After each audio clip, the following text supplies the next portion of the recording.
తెలంగాణ రాష్ట్ర ఆవిర్భావ దినోత్సవాలకు మాజీ సీఎం కేసీఆర్ కి ప్రభుత్వం ప్రత్యేక ఆహ్వానం పంపింది. అయితే ఆహ్వాన పత్రికను స్వయంగా కేసీఆర్ కు అందించాలని ప్రోటోకాల్ సలహాదారు హర్కర వేణుగోపాల్, డైరెక్టర్ అరవింద్ సింగ్ కు ముఖ్యమంత్రి రేవంత్ రెడ్డి సూచించారు. జూన్ 2న రాష్ట్ర ప్రభుత్వం పరేడ్ గ్రౌండ్ లో నిర్వహించనున్న రాష్ట్ర దశాబ్ది ఉత్సవాల అధికారిక కార్యక్రమంలో పాల్గొనాల్సిందిగా ఆహ్వానిస్తూ సీఎం ప్రత్యేకంగా లేఖ రాశారు.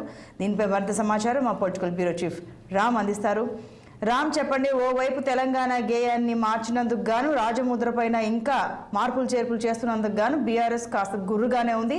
చార్మినార్ వద్ద నిరసన కూడా వ్యక్తం చేశారు వర్కింగ్ ప్రెసిడెంట్ కేటీఆర్. మరి బీఆర్ఎస్ బాస్ ఈ ఆహ్వానం అందుకున్నాక ఆయన వస్తారంటారు, అసలు వివరాలేంటి? Good morning Santoshi.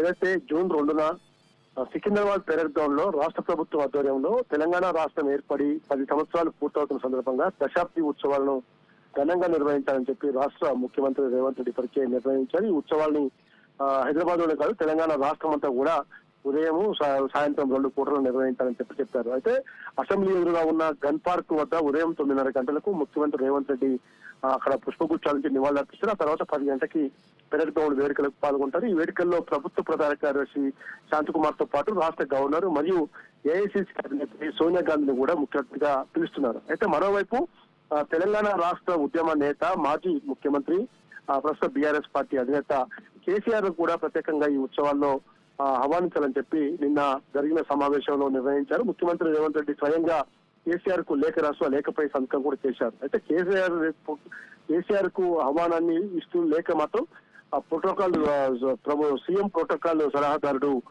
హర్కర వేణుగోపాల్ తో పాటు డిపార్ట్మెంట్ డైరెక్టర్ అరవింద్ సింగ్ ఇద్దరు కూడా పంపి ఆహ్వానం అందించి రావాలని చెప్పి నిర్ణయించారు. ఈ మేరకి కేసీఆర్ అపాయింట్మెంట్ కోసం హర్కర వేణుగోపాల్, అరవింద్ సింగ్ లు వెయిట్ చేస్తున్నారు. అయితే ఇప్పటికే ఇటు బీఆర్ఎస్ కాంగ్రెస్ ల మధ్య 2 సంఘటనల మధ్య పెద్ద ఎత్తున వార నడుస్తా ఉంది, రచ్చ నడుస్తా ఉంది. ఓవైపు బీఆర్ఎస్ ప్రభుత్వ హాయంలో ముద్రించిన రాజముద్రలో ఉన్న లోగోలను తీసేయడం, మరోవైపు తెలంగాణ గీతం, దీని రెండింటి విషయంలో కూడా ఇప్పటికే ప్రత్యక్ష ఆందోళన కూడా బీఆర్ఎస్ పార్టీ పూనుకుంది. నిన్న కేటీఆర్ కూడా చార్మినార్ వద్దకు వెళ్లి ప్రొటెస్ట్ తెలిపి ప్రభుత్వ వైఖరిని తప్పుపట్టడం, మొన్న అంతకు ముందు రోజు కూడా వరంగల్లో కాకతీయ తోరణం వద్ద మాజీ ఎంపీ వినోద్ కుమార్ తో పాటు ఇతర మాజీ ఎమ్మెల్యేలు, ప్రస్తుత ఎమ్మెల్సీ ఎమ్మెల్యేలు కూడా కాకతీయ తోరణం వద్ద పెద్ద ఎత్తున ఆందోళన చేశారు.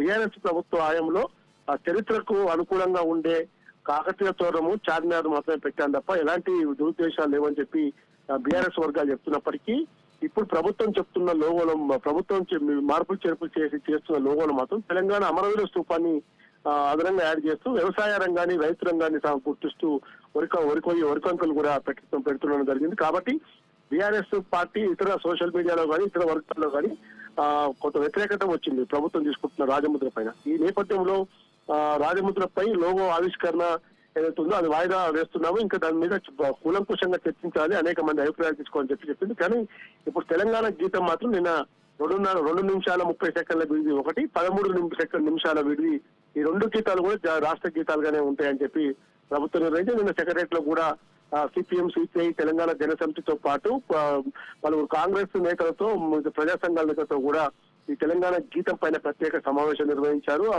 గీతాన్ని కూడా అక్కడ వచ్చిన నాయకులందరికీ కూడా వినిపించడం జరిగింది. కాబట్టి ఈ పరిస్థితుల్లో తెలంగాణ ఉద్యమ నేత, 10 ఏళ్ల పాటు రాష్ట్రానికి ముఖ్యమంత్రిగా పనిచేసిన కేసీఆర్ పోరాటంతోనే తెలంగాణ వచ్చిందని చెప్పి ప్రజల్లో పెద్ద ఎత్తున ఉన్నదో ఆ గౌరవాన్ని ఉంచుకొని ముఖ్యమంత్రి రేవంత్ రెడ్డి కూడా ప్రభుత్వం కూడా ఆ గౌరవంగా ఇన్విటేషన్ కూడా పంపాలి, ఖచ్చితంగా వేడుకలకు ఆహ్వానించాలని చెప్పి భావించారు. అయితే ఇప్పుడు ప్రస్తుతం జరుగుతున్న ఈ 2 విషయాల్లో జరుగుతున్న వార నేపథ్యంలో కేసీఆర్ వస్తారా రారా అనేది మాత్రం మనం ఇంకా అసలు ఇన్విటేషన్ కూడా ఇంకా ఇవ్వలేదు. ఇన్విటేషన్ ఇచ్చినాక దాని పరిస్థితులు మరి చెప్తారు.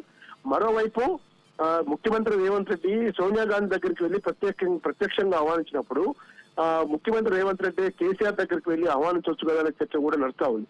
కాబట్టి ఈ పరిస్థితుల్లో ముఖ్యమంత్రి రేవంత్ రెడ్డి తన వ్యక్తులను పంపించడం ద్వారా మాజీ ముఖ్యమంత్రి కేసీఆర్ రిసీవ్ చేసుకుంటారా లేదని మాత్రం చర్చ నడుస్తుంది. దాదాపుగా వేడుకలకు రాకపోవచ్చు అనేది కూడా, ఎందుకంటే అదే రోజు తెలంగాణ భవన్ లో కూడా అదే సమయానికి పార్టీ కార్యాలయం కూడా తెలంగాణ ఆవిర్భావ దినోత్సవ వేడుకల్ని ఘనంగా జరిపేందుకు ఇప్పటికే బీఆర్ఎస్ పార్టీ పిలిపించింది. కాబట్టి సేమ్ షెడ్యూల్ ఉన్న నేపథ్యంలో తెలంగాణలో జరిగే వేడుకలకి కేసీఆర్ రారు అనేది మాత్రం పెద్ద ఎత్తున చర్చ నడుస్తుంది. సంతోషం. Thanks for the details.